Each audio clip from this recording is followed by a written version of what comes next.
दोस्तों, इस सवाल में दे रखा है कि आपके पास 4 थिन रॉड है। सपोज एक आपकी ये है, इसका वजन आपका बेटा कितना है, 1 kg का है और इसकी लेंथ बेटा 1 मीटर की है। ऐसी 4 रॉड ने मिलके एक स्क्वायर फॉर्म कर लिया है, एम आई राइट। और आपसे कहा जाए कि मोमेंट ऑफ इनर्शिया निकालिए इस फिगर का या इस स्ट्रक्चर का, तो सबसे पहले आप कहेंगे कि सर हमको एक्सिस ऑफ रोटेशंस बताइए। जहां एक्सिस ऑफ रोटेशंस का बात है, इन्होंने का कोई भी एक साइड ले लीजिएगा। सपोज हम लोग ने ये वाली साइड ले ली, इसके अक्रॉस इसको घुमाते हैं, रोटेट कराते हैं। यहाँ पे देखने वाली बात है, क्योंकि इस पे आ गया है, एक्सिस पे आ गया, तो इसका तो मोमेंट ऑफ इनर्शिया इस एक्सिस का तो होगा नहीं, इस रॉड का तो होगा नहीं। तो अब बची आपके पास 3 रॉड, एक ये रॉड है, एक ये रॉड है और एक ये रॉड है। एम आई राइट। अगर आप मेरी अनुभवी निगाह से देखें तो आपको दिखाई पड़ रहा है कि ये जो 2 रॉडें हैं, कौन कौन सी बेटा, ये वाली रॉड और एक ये वाली रॉड। जब इस एक्सिस से घूमेगा तो आपका मोमेंट ऑफ इनर्शिया जो इस एक्सिस के अबाउट हो जाएगा, वो हो जाएगा अबाउट 1 एक्सिस। और अबाउट 1 एक्सिस आप जानते हैं कितना होता है, ml²/3। कितनी रॉड है बेटा, एक ये रॉड है और एक ये रॉड है। आप जानते हैं moment of inertia is a axial vector.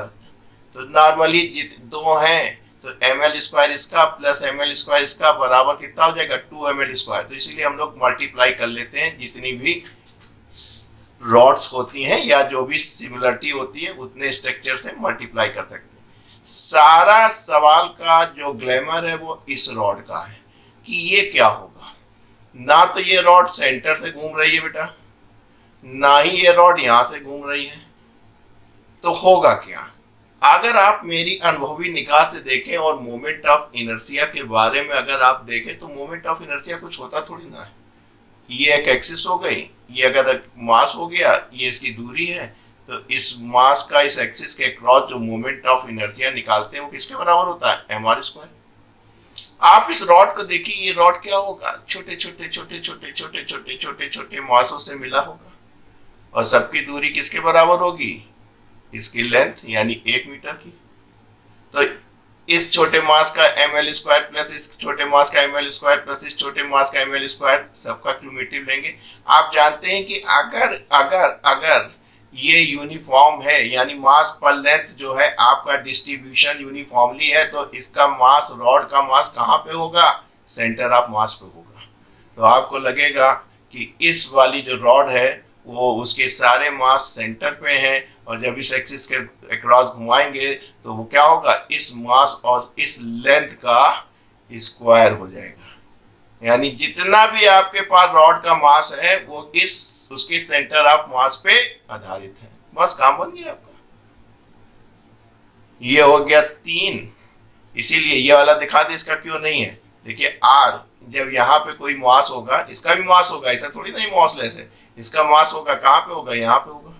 लेकिन एक्सिस पे क्या दिख रहा है आपको, R0 दिख रहा है। तो इस वाले मास का क्या हो जाएगा, मोमेंट ऑफ इनर्शिया, चूंकि एक्सिस पे है, R0 है, तो वो मोमेंट ऑफ इनर्शिया 0 हो जाता है। लेकिन इसका मिलेगा बेटा, इसका सेंटर ऑफ मास आपको देख रहे हैं और इसकी लेंथ देख रहे हैं। तो ये हो गया बेटा 2ml² प्लस 3ml², यानी क्या हो गया बेटा 5ml²/3। अब वैल्यू रखना, ये 1 है, 1 का स्क्वायर 1 हो गया, 5 3 आपको दिखाने के लिए है, नहीं तो हम 5/3, यानी कौन सा सही है, दूसरा वाला आपका सही है, ये हो जाता है। ठीक।